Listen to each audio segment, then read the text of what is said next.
Before I drew my last breath, my husband, that paragon of virtue in every speech he gave, never even came to see me.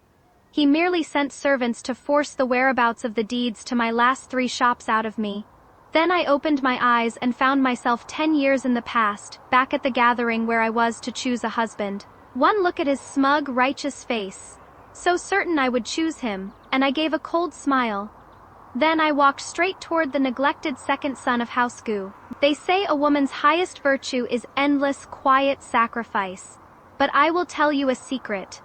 The absolute cruelest way to destroy an entitled man is not to strike him with a sword, but to simply step aside and stop catching him when he falls. Watch closely as a lifetime of bleeding for another's glory turns into a locked purse and a devastating refusal. Now the story begins. Before my final breath left me, Gu Chengjing's man was still standing beside my carved canopy bed, demanding to know where I had hidden the deeds to the 3 shops south of the city. Rain battered the roof outside without mercy. Wind drove it against the blue tiles so fiercely, it seemed determined to break through the eaves of this man-eating ancestral house. Fever had hollowed me out, cold pain had seeped into every joint, and even lifting my eyelids felt beyond me. Yet through the carved rosewood screen, the servant's question pierced the fog in my head, every word sharp as an ice needle. "Young madam, the eldest master is in urgent need of silver. If you can still hear me, do us the kindness of giving us some direction. Where exactly did you put those 3 deeds?" His voice was flat, almost impatient. My wasted chest tightened, a metallic taste rose in my throat, and I nearly laughed from the sheer bitterness of it. For 10 full years after marrying into House Gu, I, Shen Hengyu, had lived as the punchline to a cruel joke. I emptied the lavish dowry my family had sent with me to repair Gu Chengjing's century-old ancestral house. Whenever the roof leaked, I poured the earnings from my shops into the bottomless pit of his academy. I paid the ruinous cost of my mother-in-law's illnesses. Even the splendid trousseau that sent his younger sister into her husband's household had been stacked, chest by chest, with my silver. And those 3 shops in the south of the city, they were the final refuge my mother had left me before she died. Now I was little more than skin and bone, barely clinging to life. Even the physician had said I had only days left, yet all House Gu could think about were 3 thin sheets of paper. Everyone outside these walls praised Gu Chengjing, eldest son of House Gu, as gentle, refined, upright, a true scholar with the makings of a great man. But who in Linzhou knew that the noble bearing he treasured so dearly had been bought with my merchant silver, coin by coin, each time I stepped between him and the ugly demands of the world? "A scholar should not have his eyes forever fixed on filthy coin," he once said with lofty disdain. So I swallowed the pride of a wealthy merchant's daughter and haggled with suppliers until they lowered the price of paper for him. Poor students already suffer enough. Their tuition must never be set too high, he said with great compassion. So I quietly used the income from my cloth shops to pay the teachers at his academy. The Guiyu family's century-old reputation for refinement must not be allowed to fall, he insisted, and so the leaking ancestral roof became my burden. Entertaining his relations became my burden. Expanding his famous academy became my burden. Every rotten account somehow found its way onto my shoulders. Only when I finally collapsed, after House Gu had squeezed the last drop of strength from me and I could no longer lift an abacus, did Gu Chengjing graciously come to see me once. He sat on the edge of my bed that day without even taking my hand. He merely frowned, wearing that familiar expression of solemn righteousness. "Hengyu, endure a few more days. The academy is at a critical moment. Once matters settle, I promise I will take you to the country estate and see that you recover properly." And how witless I had been. I actually nodded in gratitude. Lying on that cold bed now, I finally understood that the greatest skill I had mastered in my first life was dressing his selfishness in noble robes. He was busy. He had ambitions. He was the eldest son. His burden was heavy. Therefore, I was supposed to wait. I was supposed to yield. I was supposed to strip the flesh from my own bones and lay it beneath his feet so he could climb toward glory without dirtying his shoes. "Young madam?" The impatient voice sounded again beyond the screen, as though even waiting for me to die was wasting his time. I slowly closed my eyes and let my mind sink into darkness. If there truly was another life, if heaven truly allowed me to begin again, these hands of mine would lift no one else. I would use them to hold on to myself. Hengyue, a familiar woman's voice called softly beside my ear. I dragged in a sharp breath and woke with a start, my chest heaving. There was no bitter stench of medicine, no storm threatening to smash through the roof. Instead, the faint fragrance of winter plum blossoms drifted around me, the scent I had loved most when I was still an unmarried girl. My eyes flew open. First I saw the familiar carved rosewood screen. Then I looked down at my hands in disbelief. They were pale, soft, full of life. The rough calluses left by years of working an abacus were gone. I froze. Has this child had a nightmare today? Why do you keep staring into space? I snapped my head up. Mother sat in the high-backed chair at the head of the room. Her hair at the temples was still black, not yet turned white by years of age and grief over my miserable marriage. And seated neatly below her were two men. The man on the left wore robes pale as moonlight. His features were graceful, his manner mild, every inch the cultivated air of an old family. The man on the right wore deep blue-black. His expression was cool, his dark eyes lowered as though this gathering, one that would decide the course of his entire life, had nothing to do with him at all. Gucheng Jinggu Huaizhou. Me heart thundered in my ears. I had truly returned 10 years. I had gone back 10 full years, to the very day Mother allowed me to choose between the two Gu brothers. The abyss that destroyed my first life had begun today. In this very room, House Gu was scholarly, respectable, and poor. The Shen family was rich from trade and eager for greater standing. This marriage arrangement was, in truth, a bargain that benefited both houses. Mother loved me too much to throw me blindly into a marriage. She always said a woman's marriage was a second birth, and she wanted me to choose the man I could bear to spend my days beside. In my first life, I had been blinded by appearances. I did not hesitate for even a breath. Gu Chengjing knew poetry and the classics. He spoke beautifully once. At a banquet, he had rescued me from an awkward situation. Everyone in Linzhou said he had a brilliant future ahead of him. Gu Huaizhou, by contrast, carried an old injury in his right wrist from his martial training. He was blunt, reserved, poor at flattering company, and his essays lacked his brother's polished elegance. Whenever people mentioned the second son, they shook their heads. What a pity. Back then, I had agreed with them. Choosing him had seemed a waste, but now I had died once and walked all the way to the gates of the underworld. Only then had I learned the truth. The most precious thing in this world was never a man's glorious future. It was a woman's own life. Mother lifted her teacup and smiled at me.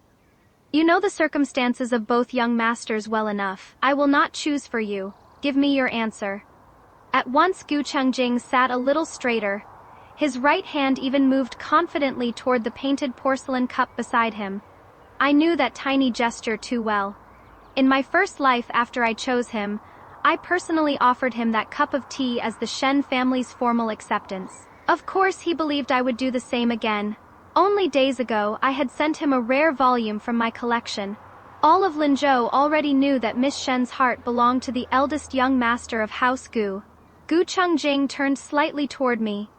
A faint smile touched his lip. Not warm, certain. I looked back at him. 10 years as husband and wife had taught me every crack in that polished mask. I knew that before he truly lost his temper, his right forefinger tapped twice against the table.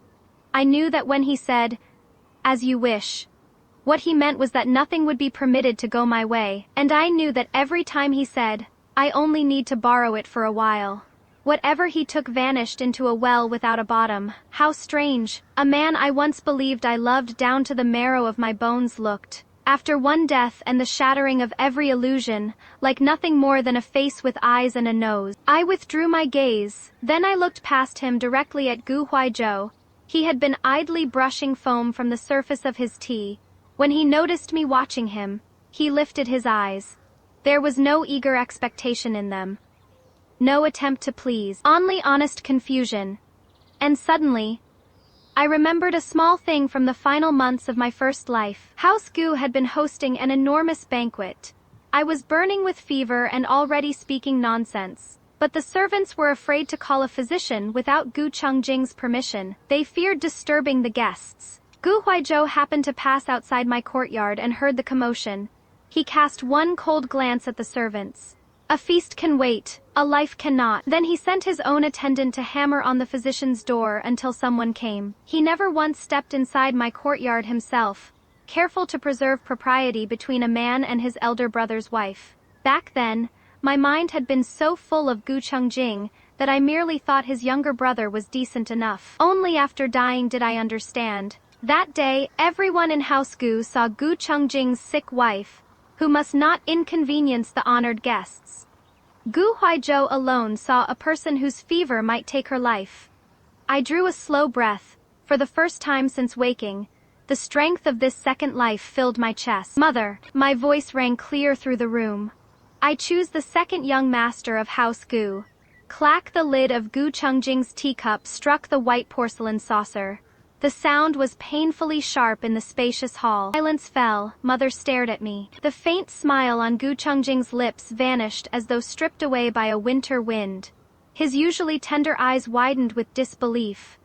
And the most startled person in the room was Gu Huaizhou himself. He lifted his dark, deep-set eyes and stared at me slowly. His brows drew together. Mother set down her cup. You said, "Whom?" I met Gu Huaizhou's gaze. Every word came slowly and clearly. Gu Huaizhou, the second young master. Gu Chengjing drew in a breath, forcing down the emotion rising in him. Shen. His voice was still smooth as polished jade, but I saw his forefinger tap once against his knee. Ansi was displeased, not because he loved me, not because he could not bear to lose me. This was the wounded pride of a man who had spent his life being held above everyone else and had never imagined that the prey already in his grasp might simply walk away. Mother had survived years at the trading tables. She sensed the strange tension at once.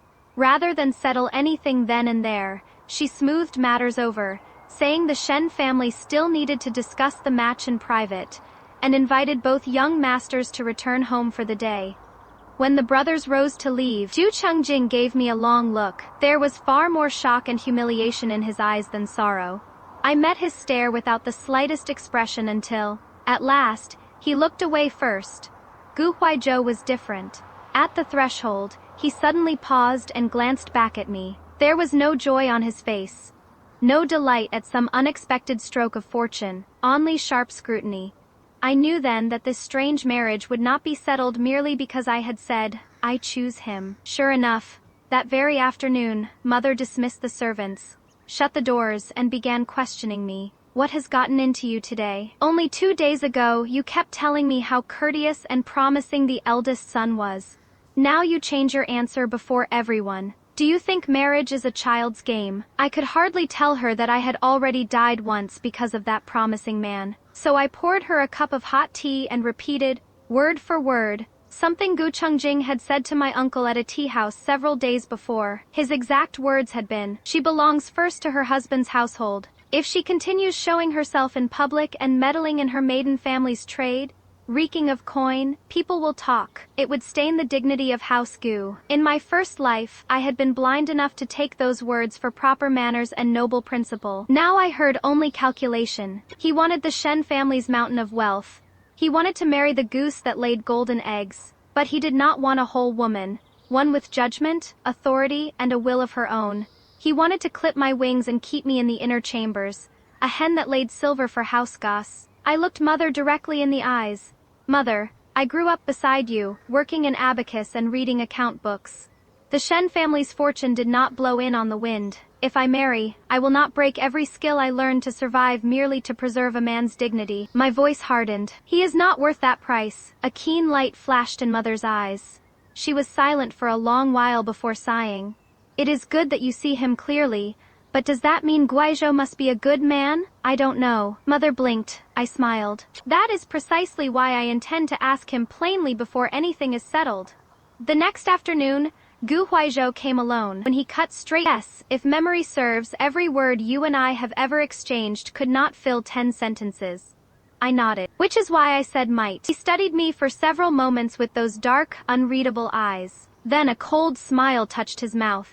"Miss Shen, if you have merely quarreled with my elder brother and mean to use me as a stick with which to beat him, forgive me, I have no interest in that marriage. I will not be anyone's stepping stone. I stared at him for 2 breaths. Then I laughed. People always said the second young master of Housegu had no tact, and was nearly impossible to deal with. Now I understood why. When everyone else labored to keep a veil of courtesy over ugly truths, he preferred to rip the veil away and place the sharpest words directly on the table. Strangely enough, that made him easier to deal with. I let my smile fade.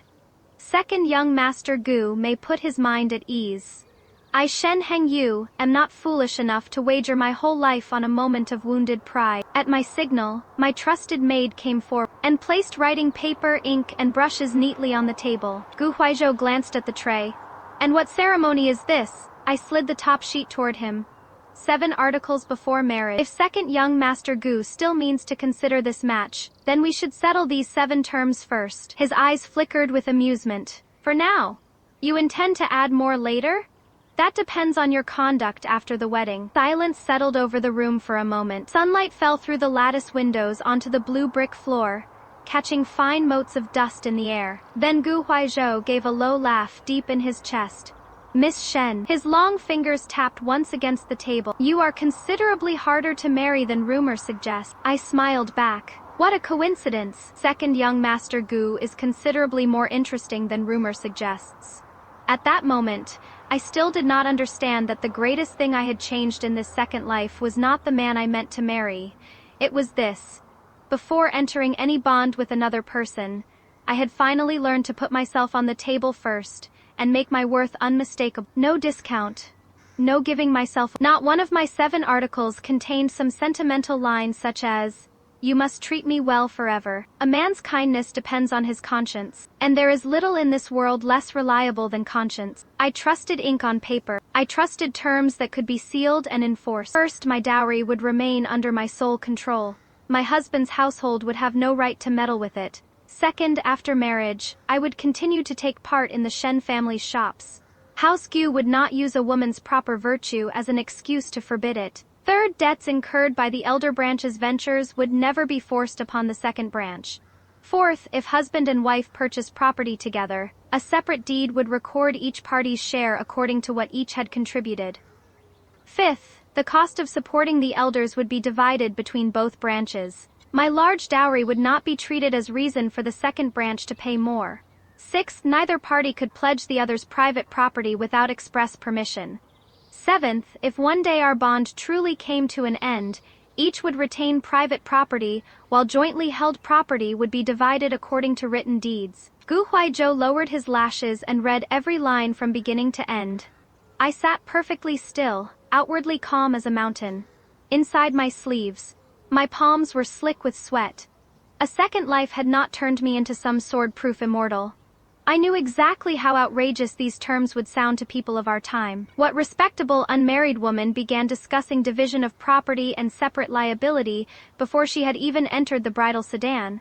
It was rather like an actor planning the closing night before the stage had even been built. Had Gu Chengjing been sitting there, he would likely have struck the table, accused me of stinking of money and insulting the dignity of scholars, then swept out in offended grandeur. Gu Huaizhou merely raised one hand. Give me the brush. I blinked and passed it to him. His right wrist carried an old injury, so his strokes were slow.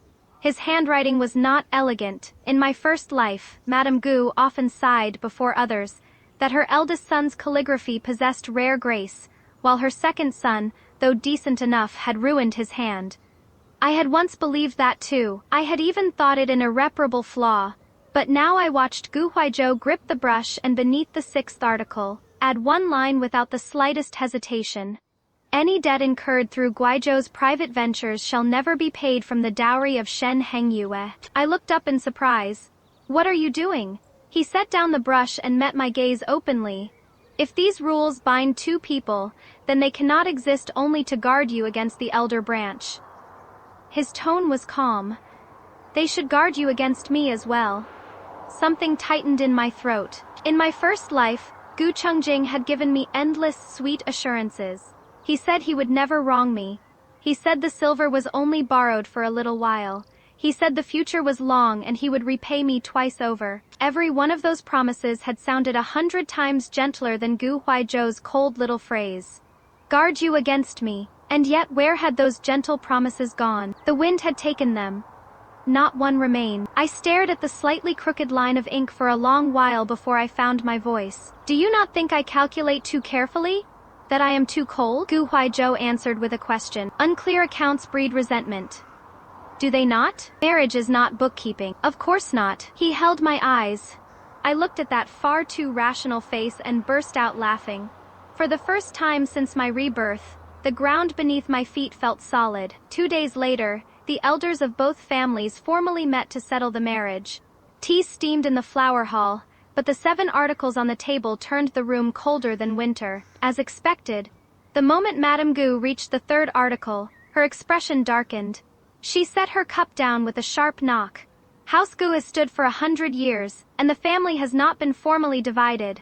What is this talk of an elder branch and a second branch? Shen girl, is this not rather distant of you? Her tone carried all the authority of an elder, displeased by insolence. Before I could answer, Gu Huaizhou spoke from below her seat. Mother, no one said the family has already been divided. The article is clear. It only states that each branch answers for the ventures it chooses to conduct. His voice did not rise. Even brothers of one blood should keep their accounts clear. Madame Gu's eyes sharpened. Brothers of one blood, and you still insist on counting every coin? If the accounts are clear now, there is less chance of blood turning bitter later. He did not yield an inch. Madame Gu's retort lodged in her throat. Her face went dark. Gu Chengjing, seated to one side, finally stepped in. He adjusted his robes and raised his eyes, wearing that familiar, tolerant smile.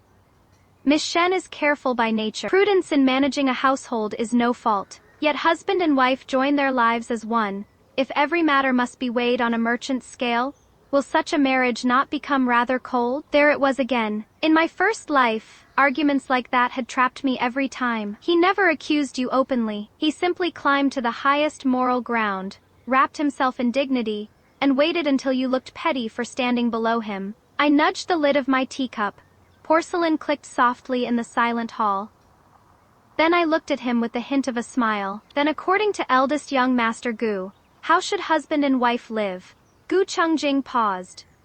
Then he answered in a grave, polished tone. Husband and wife should share honor and hardship and support one another in all things. Indeed, I followed his logic at once. Then if a husband's venture opens a great hole and needs silver, should his wife empty her purse and pour her dowry into it? Madame Gu's expression changed immediately. Gu Chengjing remained composed, almost noble. If matters truly reached a desperate point, husband and wife should face hardship as one. Why distinguish between yours and mine? I nodded as though persuaded. Then I asked the second half. And if one day the wife's shops fell into difficulty, should the husband likewise sell his own fields and estates without hesitation to save them? For the first time, a crack appeared in Gu Chengjing's calm expression. That eloquent mouth of his seemed stuffed with cloth. He paused for 3 full breaths. His gaze shifted almost imperceptibly before he finally said, a little stiffly, that would naturally depend on the particular. I covered my lips and laughed. I see, Madame Gu frowned sharply. Miss Shen, what exactly do you find amusing? I let the smile vanish and looked across the Gu family. My voice was crisp. When the wife must empty her dowry into a hole, it is called husband and wife standing together. When the husband must spend his own silver, suddenly we must consider the circumstances. Eldest young Master Gu keeps a remarkably clever set of accounts. The room went dead silent. At last, the gentle mask on Gu Chengjing's face split clean through. His smile froze at the corners of his mouth. He stared at me, humiliation and anger churning behind his eyes. Across from me, Gu Huaizhou lowered his head to drink tea. I clearly saw the hand holding his cup tremble once. The corner of his mouth twitched. He was fighting for his life not to laugh. In the end, Madame Gu agreed to the marriage. However bitterly. She was no fool. Not one of my articles took anything from House Gu. They merely dragged into the light every place where someone might otherwise blur a boundary and fish for advantage in muddy water. And in this world, the person most afraid of clear accounts is rarely the one who might lose money. It is the one hoping to take it. After the marriage discussion ended, I personally walked Mother back toward the inner courtyard. We had barely reached the covered corridor when hurried footsteps sounded behind us. Miss Shen. Gu Chungjing's voice carried a strain of impatience. I stopped but did not turn. What counsel does eldest young Master Gu have for me? I would like a few words with you alone. You may say them here. It is broad daylight. There is nothing to hide. I did not even bother to face him. He hurried around in front of me. A small crease appeared between his brows. He was clearly unaccustomed to being held at such a distance by me. He searched my face. Why did you suddenly change your mind? I explained inside. The second young master and I agree on matters that concern the household. I do not believe you. Is this because of what I said to your uncle the other day? About women staying out of trade? If it truly troubles you, after marriage, I could be tolerant of your— No need. I cut off his condescension. He stopped short. I looked calmly at the man I had once loved enough to ruin myself for.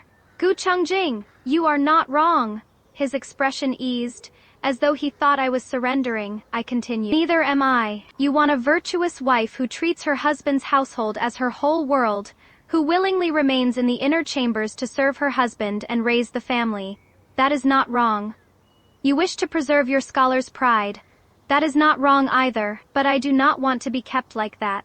I do not want to bind my wealth, my future, and my life to another person's idea of dignity. That is not wrong. So from the very root, we do not suit one another. Gu Chungjing stared at me, resentment sharpening his eyes. At least when I speak, he listens. He sees me as a living person, not an ornament for the front hall of House Gu. The words struck exactly where his pride was thinnest. His face darkened. For the first time, he called me by my given name alone. Hengyu marriage joins two families. It is not a bargain struck by merchants in the marketplace. If you calculate every matter like this, one day you will trap yourself in your own net. I nearly laughed. In my first life, when he used my dowry without leave, swallowed my shops and drained every useful connection my family had, he had never once complained that marriage was becoming a marketplace. My face remained calm. I thank you for the lesson. Precisely because marriage is not a trade. I cannot invest my entire life in a man merely because everyone else claims he is a rare treasure. Then I turned away. I had taken only 2 steps when his cold voice came behind me. You will regret this. I stopped. Autumn wind stirred the hem of my skirt. I turned slowly and looked at the face twisted by wounded pride. At last, I decided to tear away the final scrap of courtesy between us. Gu Chungjing, you keep wondering what Huaizhou has that you do not. Do you truly think I chose him because I am angry with you? I held his gaze. Have you ever considered that I did not choose him because he is better than you? His eyes tightened. I spoke each word clearly. I chose him because I no longer want you. All color drained from his face. His body swayed. And in that moment, something foul and heavy that had sat in my chest for 10 years, I turned and walked away. In this life, I would not be the one left tasting regret and wanting what I could no longer have. Half a month later came the wedding. To my surprise, everything went smoothly. Gu Huaizhou arrived on a tall horse in deep crimson wedding robes. There were no petty tricks, no humiliations, no needless trouble. We bowed before the elders, honored the family rites, and were finally led to the bridal chamber. By then, the phoenix crown on my head felt heavy enough to break my neck. My back ached as I sat on the bridal bed. At last the laughing women and matchmakers left, and the door closed. Red candles flickered. Gu Huaizhou stepped to the bed and lifted my red veil with the ceremonial scale. Our eyes met. The first thing he asked me was, "Are you hungry?" I stared. He turned, picked up a tray, and pushed several delicate pastries toward me. Eat something first. Forget the rules for a while. I picked up a flaky cake almost in a daze. Memory rushed at me. On my wedding night in my first life, Gu Chengjing had also offered me a pastry with gentle hands. That tiny kindness had made me dizzy with happiness. I had lain awake the whole night, dreaming of all the ways I would devote myself to him. Only after living twice did I understand. A pastry and a tender sentence cannot tell you how long a man will love you or how deeply he will protect you. To know a person, you must test him with real silver and with years. Gu Huaizhou sat on the round stool near the table. Then he reached into his wide sleeve and drew out a brass key. My hand froze halfway to my mouth. It was the key to the storehouse holding my entire dowry. How did that key get into your hands? My back tightened without thought. The steward from the front courtyard brought it. He said that according to the old rules of house-gu, when a new bride enters the family, her dowry register and storehouse key are first sent to the main courtyard for mother to inspect. Cold crept into my fingertips. In my first life, this was how it had begun. First, they merely wished to inspect my property. Then it became bringing everything together for easier management. And slowly, one shop, one estate, one rich stream of income after another changed its name and became property of the Gu household. Gu Huaizhou saw the guard rise in my eyes. Without another word, he pushed the key back across the table to me. I told the steward to take his register and get out. His tone was as calm as if he were discussing the weather. From now on, anything under your name answers to no one else's inspection. You manage it yourself. My eyes suddenly burned. In my first life, the people of House-gu were still circling like leeches around my deathbed, asking where I had hidden my deeds. In this life, on the very first night of our marriage, this man placed my refuge and my independence back into my own hands without taking so much as a grain of sand from them. My voice came out rough. Your mother will be displeased. I know. And you still sent it back? Gu Huaizhou lifted his dark eyes and looked directly at me. Her displeasure is hers to bear. It does not make every rule she wishes to impose a righteous one. I burst out laughing. He looked puzzled. Is that so amusing? I have simply discovered that second young master, Gu bears very little resemblance to what people say outside. What do they say? That you are cold and very difficult to live with. He considered this seriously for a moment. Then he nodded. The second part is probably true. For the first time in days, the stone pressing on my chest quietly lifted.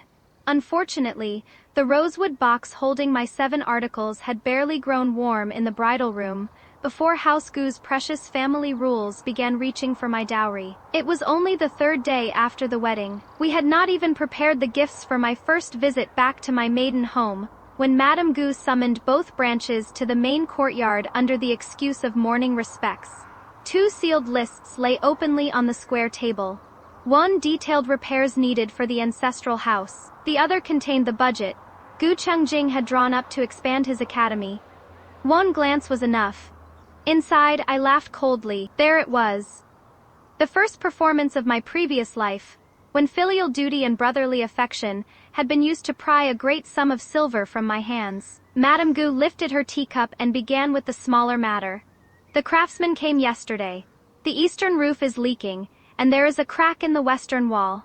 The common household account is short of ready silver at the moment.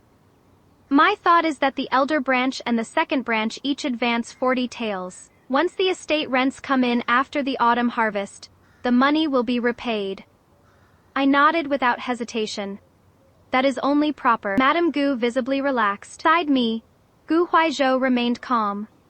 He clearly agreed as well. The ancestral house sheltered us all. I would never refuse what the second branch truly owed. To make my position perfectly clear, I added at once. The second master need not bear all 40 taels himself. We are husband and wife. Half should come from my account. I will pay 20. Madame Gu's smile had only just begun to spread when she smoothly pushed the second, thicker sheet toward me. Chengjing's academy has gained great renown. Students are crowding to enter. He intends to add 2 large lecture rooms and invite 2 respected scholars to teach there.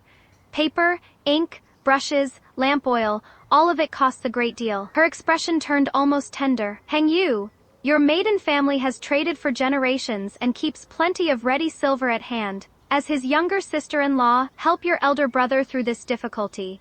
Once the next tuition payments arrive, he will repay you at once. Exactly the same snare. In my first life, I had only just entered House-gu and wanted desperately to be the flawless new wife no one could criticize. Madame Gu had barely finished dressing the request in noble words before I had already produced the banknotes and agreed. And later, had that temporary loan ever been repaid?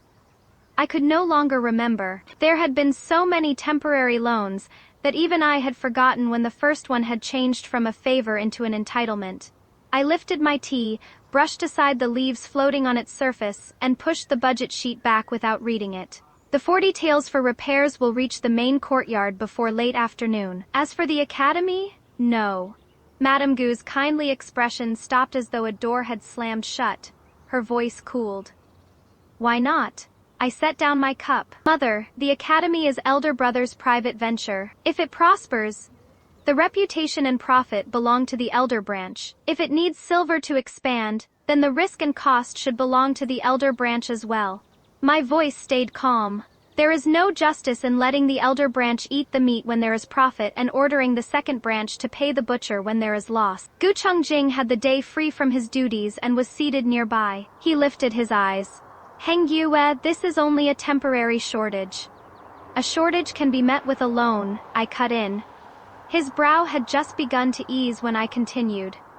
Then let us follow the rules used by proper money houses. We write a loan contract, set down the interest, the date of repayment, and what property will stand as security if the payment is late. The hall became so quiet a fallen needle might have sounded like thunder. Madame Gu struck the table. Absurd! Two brothers born of the same mother lending one another a little silver, and you demand a contract. If word spread outside, people would laugh themselves sick. If a contract is too shameful, then there will be no loan. I refused cleanly. No hedging, no softening. Madame Gu stared at me. In my first life, whenever she made an unreasonable demand, I first studied her face and spent endless effort trying not to disturb the peace. To say one simple no, I would prepare 3 days' worth of explanations. Solely now did I discover how satisfying 2 letters could be. Number I turned to Gu Huaizhou and placed the burning coal back into his hands. Elder brother is your own blood. If you wish to lend him silver from property under your name, that is your affection to give. But my dowry is not to be touched. In a breath, every eye moved to Gu Huaizhou. Madame Gu stared at him with the familiar pressure of a mother accustomed to being obeyed. I knew this scene all too well. Whenever she took on the full authority of an elder and looked at him that way, Gu Huaizhou usually yielded for the sake of peace. A good teacher had been given to his brother. A magnificent horse had been given to his brother. Even the rare Duan inkstone their grandfather had left specifically to him had been given to his brother. Everyone in House Gu had learned that the second son did not fight for anything. But today, Gu Huaizhou was silent only for a moment. He did not look at his mother. How much are you short for the expansion? 120 taels? Gu Chongjing answered as though the second branch naturally owed him the difference. How much ready silver do you have? 60. Gu Huaizhou nodded. Then I can lend you 30 from the takings of my southern goods shop. Madame Gu immediately raised her voice. Huaizhou you. He cut across her without changing expression. Any more than that and my shop will be left without coin to buy new stock. If I empty my hands merely to look generous, who will lend to me next month when my own deposit is due? The reasoning was plain to the point of roughness. That was exactly why no one could refute it. For years, not one member of House Gu had dared say such an ordinary truth aloud. Gu Chongjing's face cooled. He was a man who treasured appearances above almost everything. Being questioned like a borrower by his own younger brother was an insult to the lofty image he kept of himself. He rose abruptly and swept his sleeve aside. If second brother finds 30 taels such a burden, then forget it. I will find another way. In my first life, that wounded, upright performance would have sent me into panic. I would have thought our vulgar silver had injured his noble scholar's pride. That very night, I would have crept to his room with banknotes, hidden in a box, practically begging him to take them. Today I lifted my tea and took a slow sip. Perhaps it is better that elder brother does not borrow. Gu Chongjing spun around. His stare could have set silk aflame. I met it without hurry. In trade, one of the worst follies is to dream too grandly and spend another man's purse as though the profit were already yours. It may be a blessing for elder brother to learn that lesson early. Madame Gu's face turned black with anger, and I sat there with a strange, glorious lightness spreading through my chest. So, this was what people feared when they said, "Do not tear the family mask. It will become ugly." Once you tore it once, it was only cloth. The walk back to the second branch's courtyard was rather quiet. Angry Huaizhou spoke. Number, if you are not angry, why have you been walking like you intend to devour someone? I slowed. I was thinking that debts of affection are the hardest accounts in the world to settle. He walked beside me. His voice remained grave, but there was a dry humor in it. Because no one writes promissory notes for them. I turned to stare. There was not the slightest sign that he was joking. I laughed despite myself. Second young Master Gu, if you insist on settling every matter this cleanly, You may go your whole life without a true friend. I have friends. How many? He became suspiciously silent. I laughed until my eyes watered. At the courtyard gate. I stepped over the threshold, then let my smile fade. Gu Huaizhou. He turned. Thank you for what you did in the main courtyard. For what? For not agreeing on my behalf because you feared embarrassment or could not bear your mother's pressure. He looked genuinely confused. The money is yours. If I made a decision about it without asking you, that would be a robber's behavior. Why would I agree for you? Such an ordinary statement. Such an obvious truth, and yet it caught in my throat so tightly I could not answer for several moments. In my first life, Gu Chongjing rarely took my property by brute force. His favored method was far softer. He made decisions for me first and called it considering the greater good. With a gentle voice, he would explain that as the eldest daughter-in-law I ought to step forward for this matter, or that refusing some other demand would show a lack of proper understanding. By the time I truly wanted to breathe and say no, everyone around me had already decided that Shen Hengyu possessed only one acceptable answer. Yes, the difference in Gu Huaizhou that shook me most was not that he had stopped House Gu from feeding itself on my dowry that morning. It was that, at the root of him, he accepted something my first husband never had. I, Shen Hengyu, was a person in my own right. I had the right to control my own wealth. And I had an unquestionable right to say no. The next morning, sunlight had only just begun to pass through the lattice and fall across the blue brick floor when Gu Huaizhou entered my room carrying a thick account book.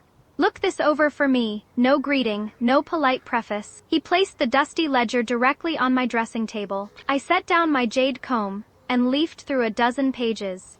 My frown deepened with everyone. Finally, I looked up at him as though I had discovered some rare and bewildering creature. Second Master Gu, the fact that this shop of yours has survived until today proves your ancestors must have accumulated a mountain of virtue. Gu Huaizhou said nothing. I fought a smile. You have been extraordinarily fortunate. His southern goods shop was a catastrophe. The books were muddled enough to make a monk swear. The storeroom was worse. On one shelf sat damp bricks of tea, on another, crumbling boxes of scented powder. Dusty straw hats hung near the front. And in the back courtyard, someone had preserved a jar of salted goods that smelled as though it had begun plotting revenge on the living. It looked less like a shop than a room into which half the unsold rubbish in the street had been thrown. I had no desire to lecture him for hours on the mysteries of trade. I changed into practical clothes, took him to the shop and did only 3 things. First, everything that had sat unsold in the storeroom for more than half a year was bundled together and sold cheaply to traveling merchants outside the city. Even if the account showed a loss, dead silver had to become living silver again. Second, every shameless old customer who relied on being a GU relation or family acquaintance to take goods on credit and never repay was cut off at once. No more goods, no more credit.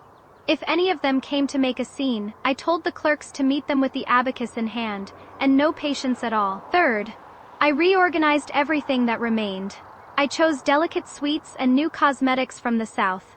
The sort of small luxuries the wealthy women who visited Shen cloth shops often bought on a whim, and made them the heart of the shop. By the time I finished, the shabby general shop had been remade into a refined little place where ladies of good families could browse for pleasure. Only 1 month later, Gu Huaizhou's half-dead shop astonished everyone at the Gu family's monthly accounting. Its profits had not merely improved, they surpassed, by a humiliating margin, the 2 old and well-placed shops under the elder branch. At dinner that evening, Madame Gu stared at the balance the steward presented. The expression on her face could have kept a theater audience entertained for an hour. She had once liked to say, Huaizhou has little talent. He is nothing like his elder brother who has learning and judgment. If he can keep that poor little shop I gave him from failing and avoid starving one day, heaven will have shown mercy. Now the shopkeeper had just reported that the monthly income had tripled. Madame Gu held her teacup for so long that she seemed unable to remember why she had lifted it. Unfortunately for her, an older Gu clansman happened to be dining with us. After hearing the report, the old uncle stroked his beard and laughed heartily. Our second son used to keep so quiet. Who would have guessed that after marriage he would begin managing trade with such skill? Those figures are excellent. Then, having praised his nephew, He carelessly turned the compliment toward me. Of course. Our second madam must have an auspicious fate. She clearly brings prosperity to her husband. I was drinking soup. I nearly choked. Gu Huaizhou, sitting beside me with a perfectly blank face, handed me a clean handkerchief with effortless calm. Across the table, the gentle smile on Gu Chengjing's face visibly faded. The old uncle, who seemed blessed with no sense of danger whatsoever, failed to notice. He continued, "It is curious. Everyone once said Miss Shen favored the eldest son. If the eldest had married her, the air at the table froze." Madame Gu put down her cup hard. "Second uncle, the dishes are getting cold. Eat." I lowered my head and wiped my mouth as though I had heard nothing, but from the corner of my eye, I saw Gu Chengjing's gaze fixed on my face like a nail. For the first time, the certainty in his eyes was gone. No longer did he seem to think, "You vulgar merchant woman. One day you will regret refusing me." In its place were confusion and bitter disbelief. He seemed to be asking himself, Shen Hengyu, that merchant's daughter who smells of coin, refused to pour her fortune into the elder branch and married useless Gu Huaizhou instead. So why is she thriving? The blows to Gu Chengjing's pride did not stop there. The academy's expansion required a great quantity of paper, ink, and other supplies. His pride would not allow him to accept the 30 taels Gu Huaizhou had offered to lend him, and he would sooner choose stones than come ask me. So he used his literary acquaintances to find a merchant house from another region. Their prices were a full fifth above the common market, but they offered one thing he desperately wanted: credit. When Madame Gu learned of it, she could hardly contain her satisfaction at dinner. "That is our Chengjing, capable and resourceful. He needs no one's support and can still conduct such important affairs with dignity." I picked up a slice of bamboo shoot and chewed it slowly. I did not answer a single word. Gu Huaizhou quietly ate beside me as though he had heard nothing. Half a month later, the owner of that merchant house ran short of silver and abruptly demanded payment. He sent several broad-shouldered men to block the entrance of the academy and press for the first installment. Scholars care deeply for reputation. Being shouted at by merchants before one's own gates stripped away every scrap of Gu Chengjing's cultivated dignity. With nowhere else to turn, he finally took a treasured set of antique inkstones from the former dynasty and pawned them outright. Only then could he cover the debt.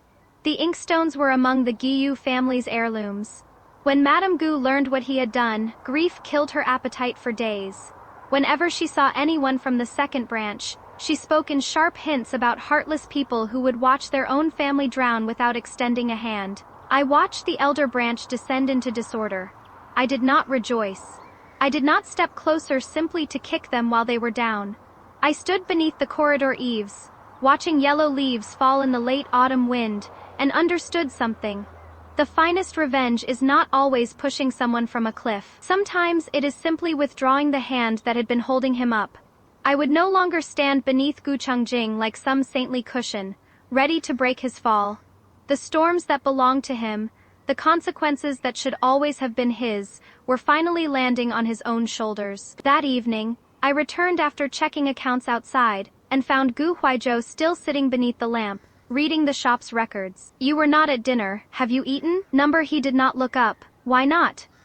"I forgot while checking the accounts." I crossed the room and planted my hand on his ledger.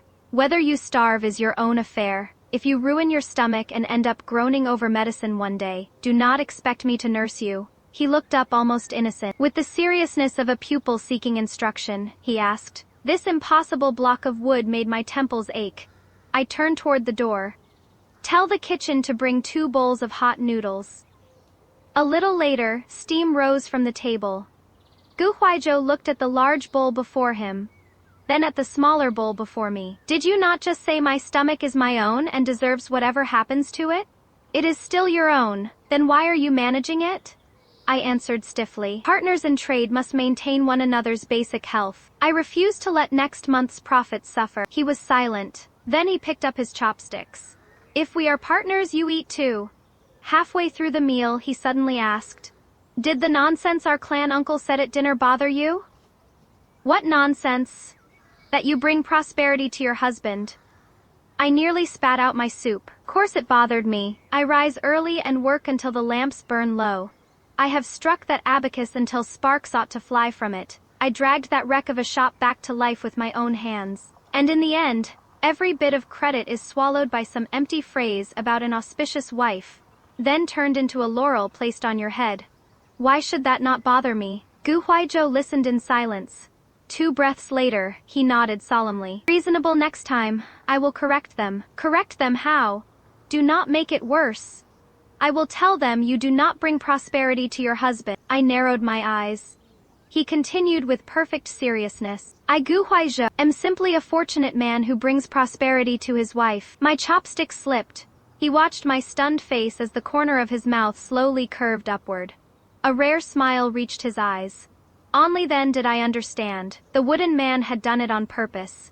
This famously unsociable creature had actually learned to tease me. I had just raised a hand to scold him when hurried footsteps sounded outside the courtyard. Second master, second madam. The steward spoke from beyond the curtain. The eldest master has sent an attendant. The academy is changing its seasonal supplies, and needs a great deal of paper and ink. He asks whether second madam, for the sake of family, might introduce him to some of the Shen family's trusted merchants. My chopstick stopped in midair.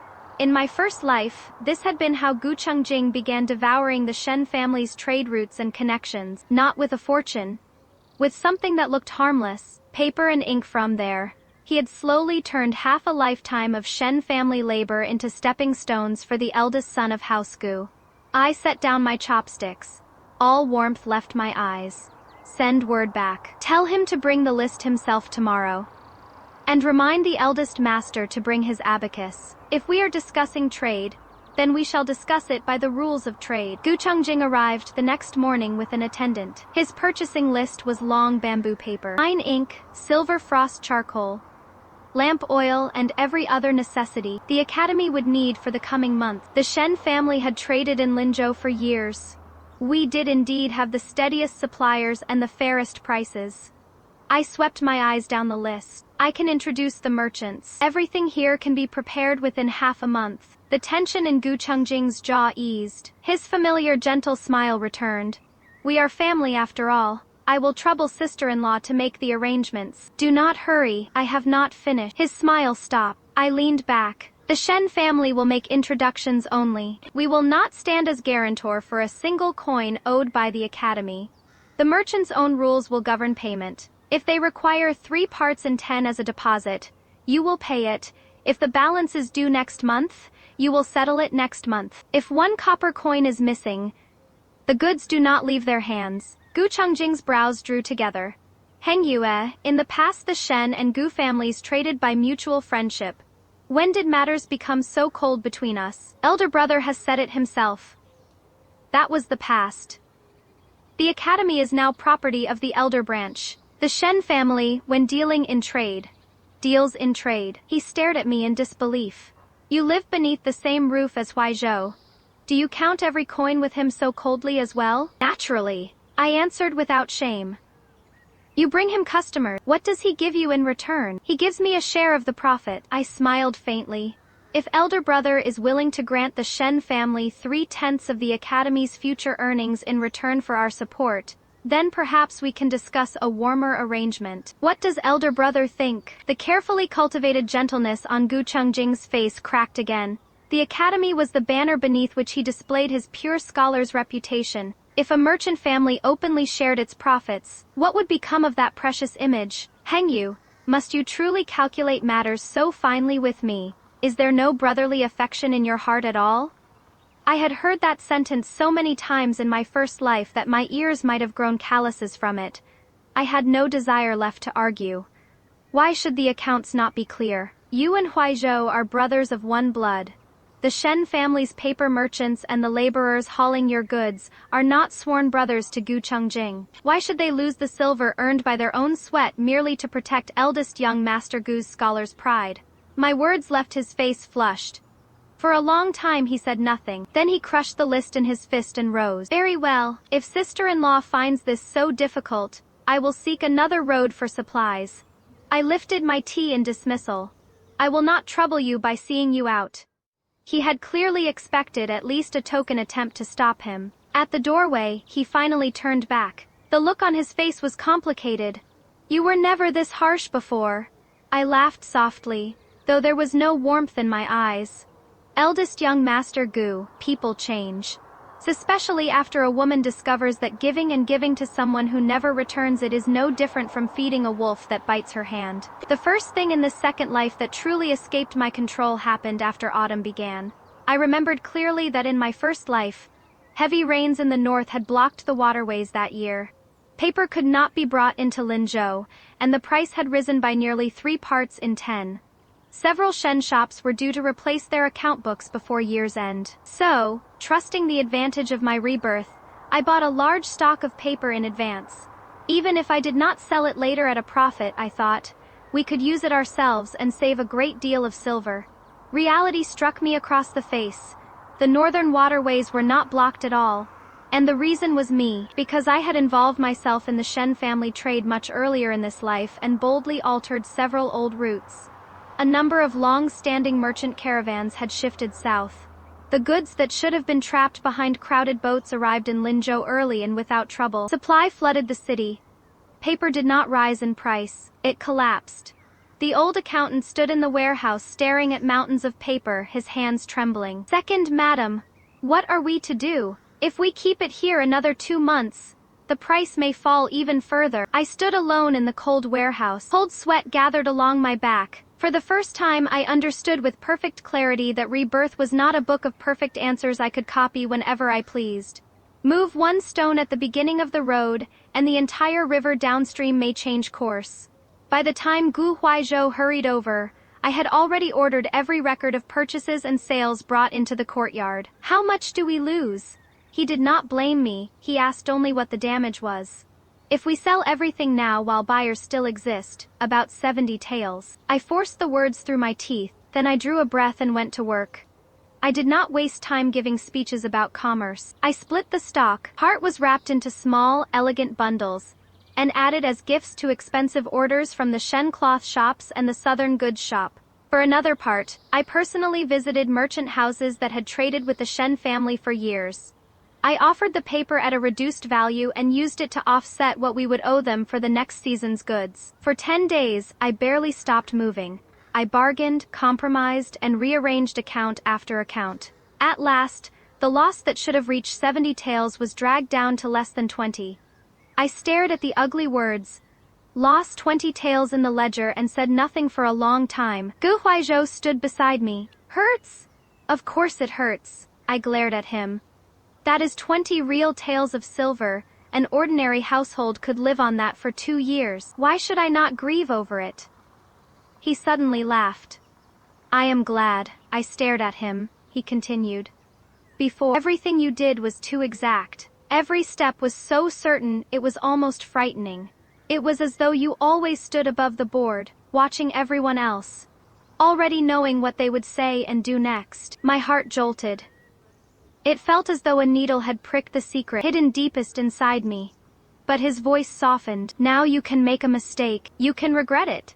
He looked at me steadily. "Shen Hengyue, you finally look like a living person made of flesh and blood." That night, I lay on the carved bed listening to wind outside the window, and I understood. Heaven had not returned me to life to place a book of foreknowledge in my hands. What truly belonged to me was what I had forged through 10 bitter years in my first life. My eye for people, my decisiveness, my judgment, and the spine that suffering had taught me not to bend. The brief peace in House Gu did not last. This time, the disaster Gu Chengjing created struck directly at the one boundary Gu Huaizhou would not permit anyone to cross. It was a deep winter night. Gu Huaizhou and I had just finished checking the accounts and were preparing to rest when chaotic footsteps rushed through the courtyard. The chief steward of the second branch appeared white-faced at the door and dropped to his knees without even knocking. "Second master, second madam, something terrible has happened. Several of the Academy's largest creditors have taken a sealed guarantee to the western docks. They intend to seize our West Warehouse station." All blood left my face. The West Warehouse. It was the largest transfer warehouse under Gu Huaizhou's name for the past year. The two of us had poured effort and nearly half our wealth into turning it into a long-distance trading station. It was the heart of everything we were building. Frost seemed to settle over Gu Huaizhou's face. He rose. Whose name is on the guarantee? His voice was ice. The steward swallowed. The eldest master's. Only the crackle of the candlewick remained. The absurdity of it almost made me dizzy. Desperate to keep up the crumbling grandeur of his academy, Gu Chengjing had borrowed from one place to cover another, until he ran out of road then. Without permission, he had written Gu Family West Warehouse into a pledge of security. Those 4 words were the entire problem. House Gu had old family customs but had never formally divided its property on sealed paper. In Gu Chengjing's mind, so long as the family remained undivided, anything bearing the Gu name belonged to the common household. And as the eldest son and heir of the principal line, he believed he naturally had the right to make temporary use of it. The truth was very different. When Gu Huaizhou came of age, Madame Gu herself had assigned that warehouse to him as property for the second branch to manage. The transfer deed bore Guizhou's name clearly. After our marriage, I had invested large sums from my own dowry into expanding it with him. It was not merely Gu Huaizhou's property. My labor and silver were in it too. I did not believe Gu Chengjing had deliberately plotted to destroy us. That almost made it worse. He was simply so deeply arrogant that it had never occurred to him that using his younger brother's property might require the younger brother's consent. That quiet sense of entitlement was colder than open malice. Late that night, lamps blazed in the main hall of House Gu. The air was oppressive. Madame Gu sat on the low couch and listened to the steward's account.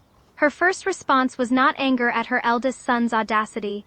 It was an attempt to smooth everything over. Enough, it is all Gu property in the end. Let Chengjing use it for a short while to survive the present difficulty. Once the academy recovers and earns silver again, we can redeem the trading station. Why make such a storm of it? I sat to one side and watched without speaking. Tonight, I should not be the pillar holding up the second branch. This was a wound between 2 brothers. Gu Huaizhou stood in the center of the hall, still as a carved figure. Gu Chengjing had plainly not expected the creditors to act so quickly and arrive at the house itself. His dignity had been bruised, so he defended himself. Huaizhou, I did not give the West Warehouse away. I merely signed a temporary guarantee. Those merchants only want security. They will not truly tear down the warehouse and carry it off. Gu Huaizhou slowly lifted his head, his black eyes fixed on his brother. When you signed your name, did you ask me? Gu Chengjing faltered. I thought. Since the family has not been divided, the Gu properties remain connected. Asked you one thing. Gu Huaizhou's voice did not rise. Did you ask me? Each word fell like a hammer. Being cut off this bluntly before the entire family shattered what remained of his pride. His face went dark. Huaizhou, I did this for the academy. For the reputation our Gu family has guarded for generations. It was not for my private pleasure. Gu Huaizhou gave a cold laugh. In my eyes, what difference does that make? Madame Gu struck her cane against the floor. Huaizhou, insolent child. Is that how you speak to your elder brother? Have you forgotten every rule of age and rank? Gu Huaizhou turned to face her. Years of buried resentment moved beneath his eyes. Mother, age and rank.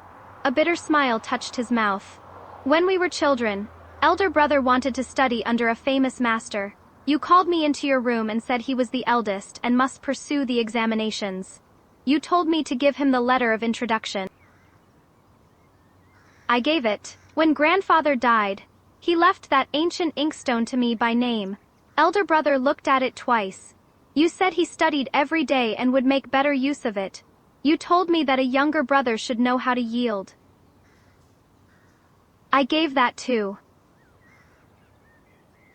The Eastern Horse Farm sent a fine horse. You said elder brother needed it when visiting friends because the family must keep its dignity, while I spent my days in shops and had no use for one.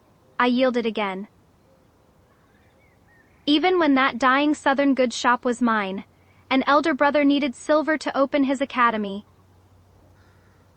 One order from the family was enough. I handed over every loose coin in its accounts. Madame Gu's face slowly turned pale as each old debt was named. Gu Huaizhou's voice remained calm. That calm made every word cut deeper. In the past, I told myself I had no great ambition. An object, a little reputation. What did it matter who possessed it? If he wanted something, I let him have it. His expression changed. But today is different.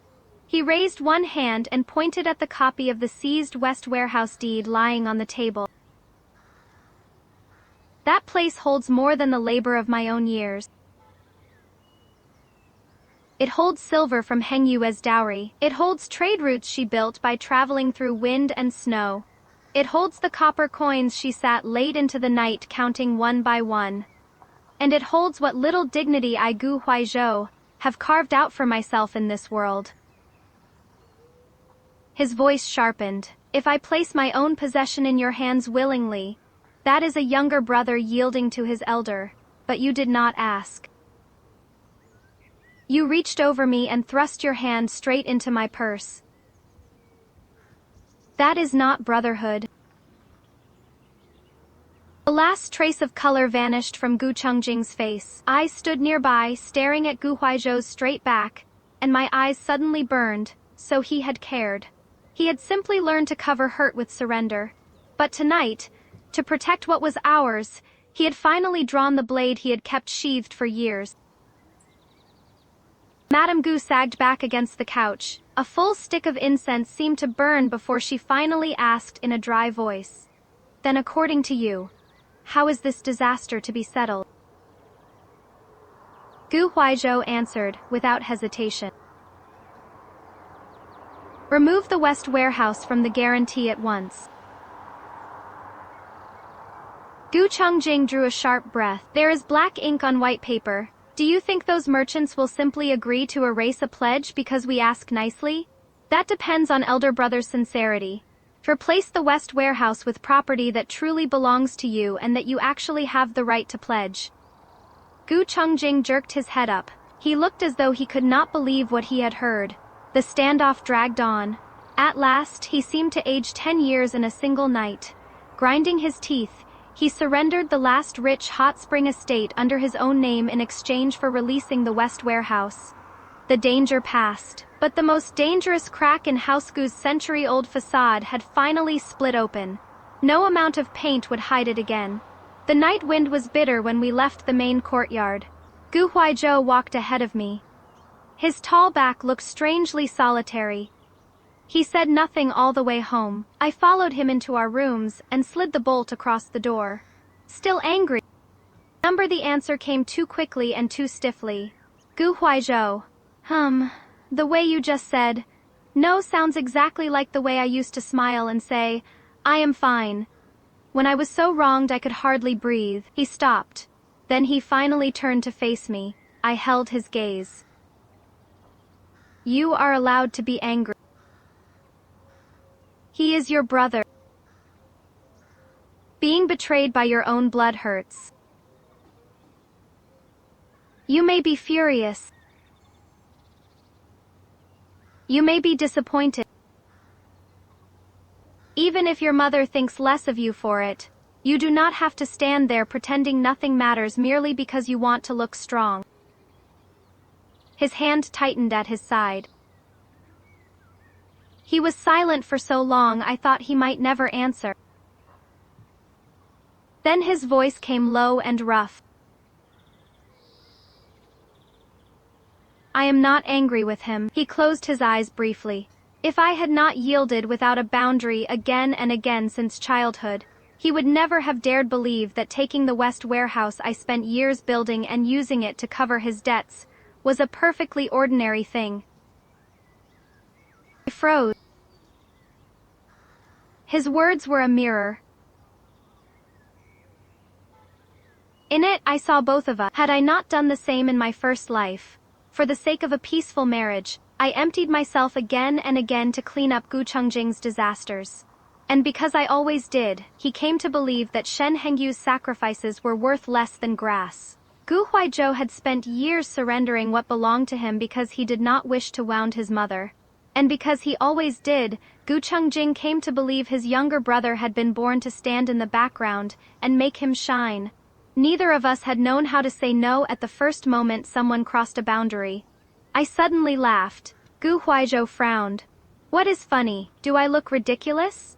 I was thinking that both of us lived rather foolishly before. His expression darkened at once. Reflect upon yourself if you wish. Must you drag me into it? Naturally, I raised one brow. Are husband and wife not supposed to share honor and hardship as one? He stared at me, defeated by my shameless use of Gu Chungjing's favorite argument. At last, the gloom in his eyes faded. A helpless laugh escaped him. I thought we might enjoy a few peaceful days after that storm. Instead, our first true quarrel arrived almost at once. Once the West warehouse was safe, work resumed on turning it into a larger trading station. To protect myself against future trouble, I stayed awake one night, revising the deed governing our joint venture. At the end, I wrote an exit clause in painstaking detail. One line was especially cold.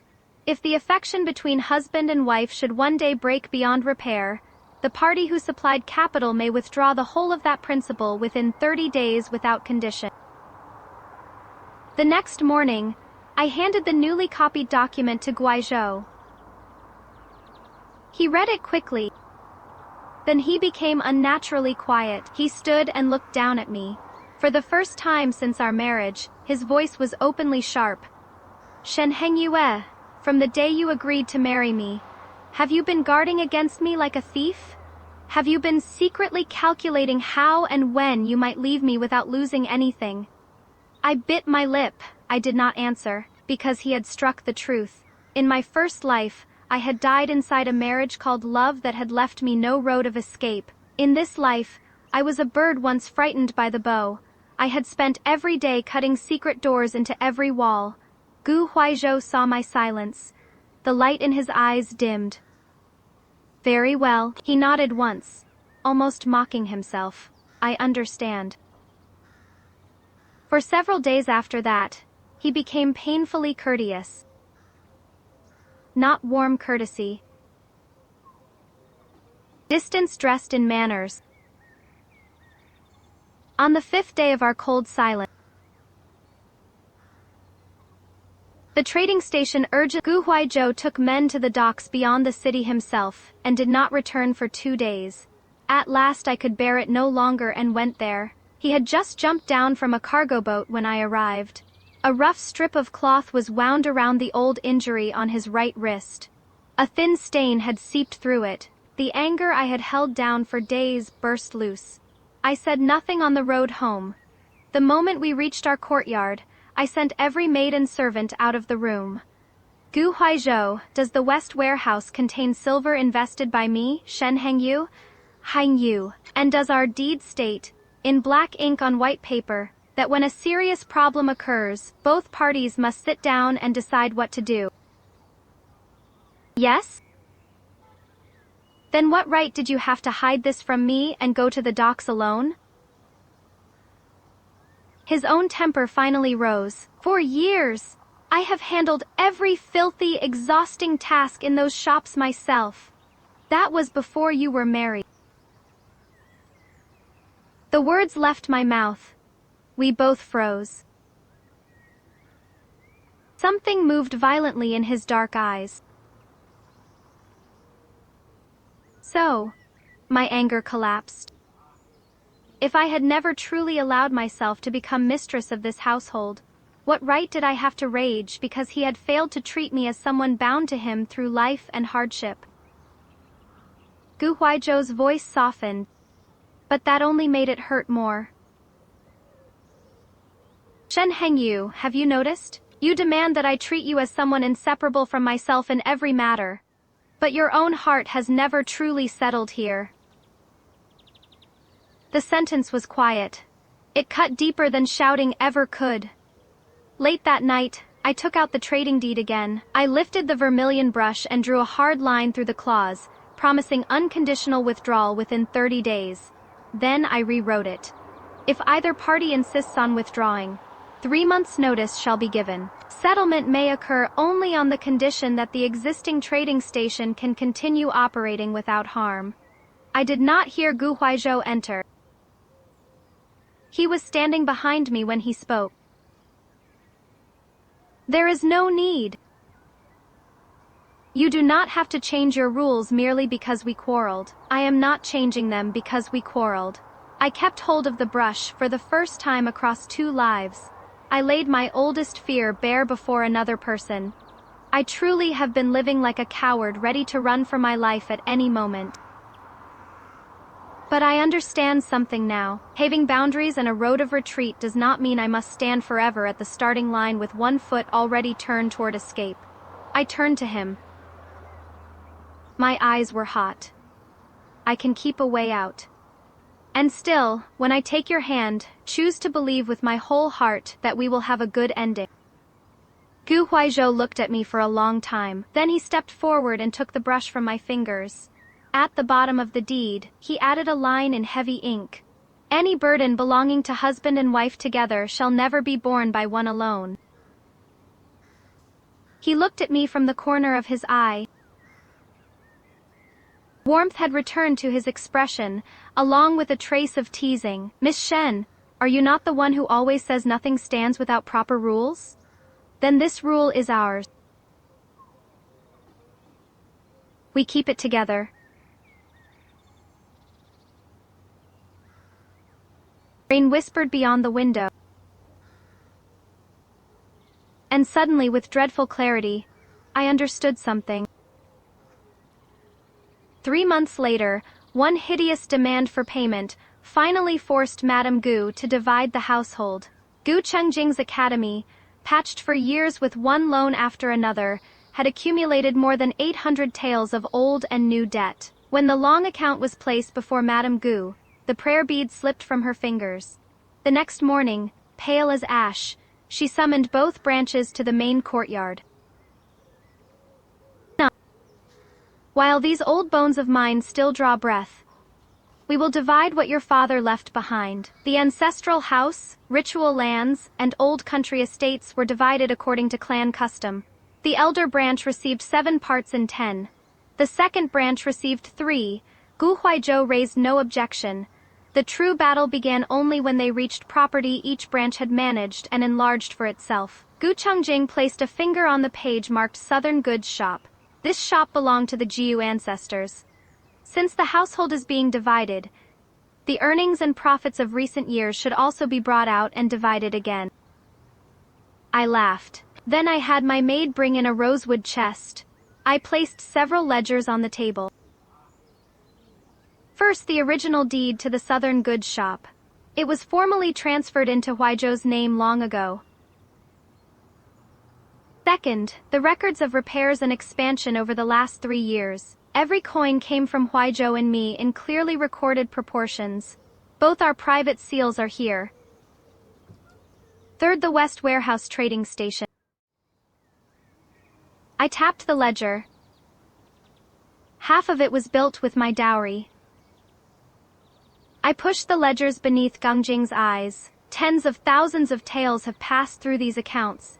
Not one copper coin of that success came riding on the elder branch's back. So why, now that the household is being divided, should the elder branch take a bite from it?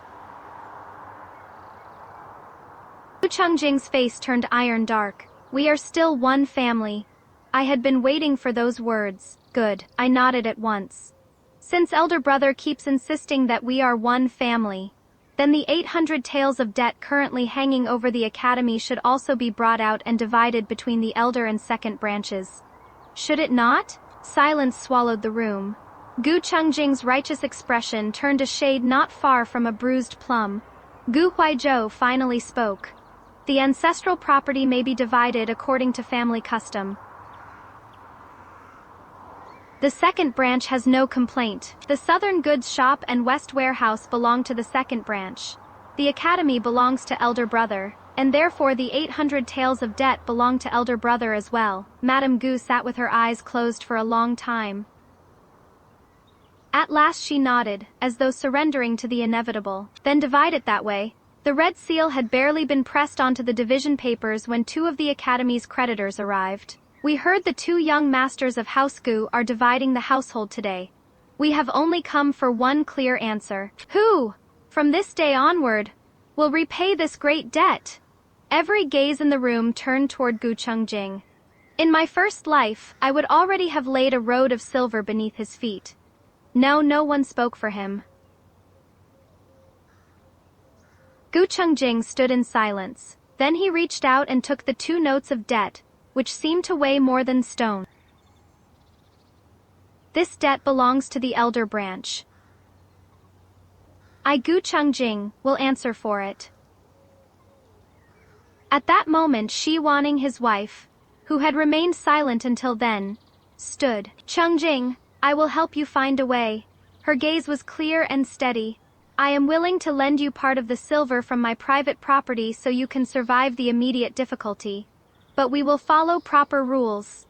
If a loan deed should be written, we write it. If interest should be counted, we count it. I will not be foolish enough to sacrifice the refuge that keeps me secure merely to polish your pride and call it dignity.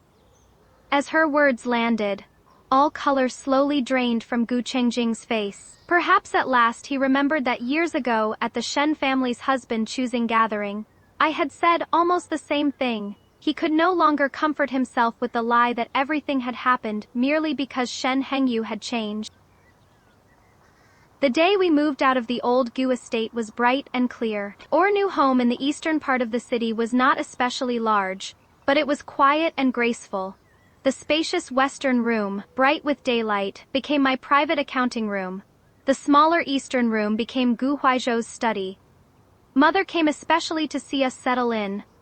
Before stepping into her carriage, she looked at me with emotion. Hengyu, on the day you chose your husband all those years ago, you finally learned how to stand up and choose a road that allowed you to live as yourself. After she left, I opened a fresh ledger and wrote a tiny line in neat script. An auspicious day for moving house. Record, Gu Huaizhou owes Shen Hengyue 1 welcoming cup of wine. Gu Huaizhou leaned over to read it. One brow rose. This account is wrong. Why do I owe you? And when am I required to repay it? I tilted my head, pretending to consider the matter with great gravity. 1 cup of wine is too cheap a punishment. I think I shall make you repay it slowly over the rest of your life. Gu Huaizhou laughed under his breath. He took the brush and wrote directly beneath my line. Gu Huaizhou acknowledges the debt. 3 years later, Gu Chungjing sent someone to our new home for the first time to borrow something. Not silver. Not connections, only an old 8 Immortals table sitting unused in the western storehouse. One we had nearly decided to split for firewood. He needed it for a poetry gathering. 3 days later, the table was returned. Its uneven legs had been carefully repaired. Samanane had even brushed a fresh coat of clear lacquer over the surface. That evening, Gu Chungjing came to collect Madame Gu, who was to stay with the elder branch for several days. Time had worn away much of the lofty pride of his youth. In its place was a steadier calm, the kind earned only after life has knocked a man down enough times. Before climbing into the carriage, he suddenly called to me. Hengyue, after all these years, I finally came to understand something. You never truly set out to take revenge on me. You simply stopped helping me without limit like a fool. Nodded. He smiled bitterly. In the years when I was full of resentment, I kept telling myself that if you had chosen me back then, every great ambition of mine would have gone 100 times more smoothly. Only after falling hard enough did I understand. If that had happened, perhaps I, Gu Chungjing, could have lived to old age without ever learning how to stand on my own feet with dignity. I said nothing. Wounds do not vanish merely because the one who made them finally understands. But I no longer needed his regret to prove whether my life had value. The carriage wheels gradually faded into the distance. Gu Huaizhou came over with a dark expression. The man is already gone. Why are you still looking that way? I gave him a knowing smile. Second Master Gu. Are you jealous? Number, if you are not jealous, why is your face black as the bottom of a cooking pot? The sun is harsh. I looked up at the heavy clouded sky. Then I doubled over laughing. I caught his sleeve. Come, we are drinking. Have you forgotten? Your ledger still says you owe me a cup of wine for moving into this house. That night, husband and wife sat at the stone table in our courtyard with wine between us. The night breeze stirred the sweet scent of the newly planted osmanthus trees. Heaven had shown me extraordinary mercy by allowing me to live again, but the true treasure of my second life was never that I had found a man better than Gu Chongjing. It was that I had been given one more chance to choose who Shen Hengyu would be. A bond that can last until hair turns white is not built by measuring which person can sacrifice more while swallowing more pain. It is built when both people possess the strength to say no whenever a boundary is crossed. Gu Huaizhou suddenly lifted his wine cup and touched its rim lightly against mine. What are you thinking about? I deliberately put on my most calculating expression. I am considering whether the bargain I made by placing my stake in Gu Huaizhou, this life has yielded profit or loss. For now. I looked him up and down. It is barely acceptable. The final judgment depends on Second Master Gu's performance over the long years ahead. His brow lifted, he set down his cup, rose, and pulled the new ledger from in front of me. By the pale moonlight, he dipped the brush in ink. Below the old line, Gu Huaizhou acknowledges the debt. He added another. His handwriting still possessed none of a famous calligrapher's elegance, but the strokes pressed deep and sure into the paper. He wrote with solemn care. For the rest of my life, I will repay it slowly. I stared at the fresh ink. My eyes grew wet. My smile rose higher.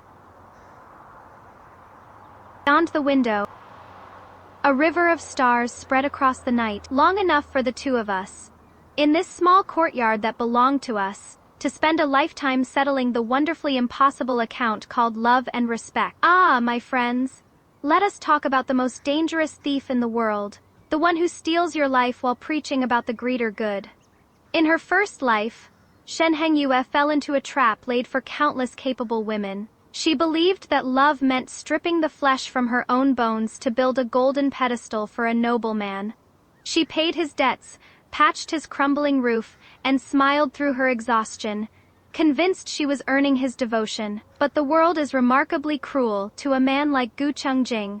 Her boundless sacrifice was not a gift to be cherished. It was a birthright. He dressed his greed in the silken robes of scholarly dignity, expecting her to happily martyr herself while he kept his own hands flawlessly clean. The magnificent turn in this story is how she chooses to exact her justice. There is no poison in his tea, no elaborate plot to ruin his name. Her revenge is devastatingly simple. She pulls out an abacus and steps out of his way. By refusing to be the saintly cushion that softened his every mistake, she forces the golden child to finally meet the hard ground. We watch him crumble, not because she struck him down, but because without her wealth to prop him up, he cannot even stand under the weight of his own arrogance. Gravity, my friends, is a far better executioner than any blade. And look at the man she chooses instead. Gu Huaizhou does not offer her flowery poetry or empty promises to share hardships, which, let us be honest, is usually just a polite way of asking to spend a woman's money. Instead, he takes a brush and writes a clause into a legal contract protecting her wealth from himself. He understands a fundamental truth that his brother never grasped. A woman is not a beast of burden meant to pull a family's cart to glory. She is a living, breathing person who has the absolute right to own her labor. That is the ultimate wisdom of this tale. A lasting bond is not forged by competing to see who can suffer the most in silence. It is not built on the erasure of your own identity to inflate someone else's pride. True love only thrives when you possess the strength to lock your own doors. Draw a hard line in the sand and look someone directly in the eye to say the most beautiful, liberating word in any language. Number Vera's poll, the 7 articles, demanding a strict financial contract separating all debts and property before even entering the bridal sedan, disgracefully cold, or brilliantly sane. The withheld silver sitting calmly and drinking tea while a prestigious academy drowns in debt, refusing to offer a single coin of salvation. Heartless cruelty or absolute justice, the seized warehouse, a brother secretly pledging property that is not his to save his own sinking reputation, a desperate family survival tactic, or the arrogant theft of an entitled man. Tell me, my friends, if you woke from a lifetime of being bled dry by someone's noble ambition, would you still try to play the perfect, self-sacrificing saint? Or would you pull out the ledger, demand your worth in ink, and watch them collapse under the consequences of their own pride? Until next time.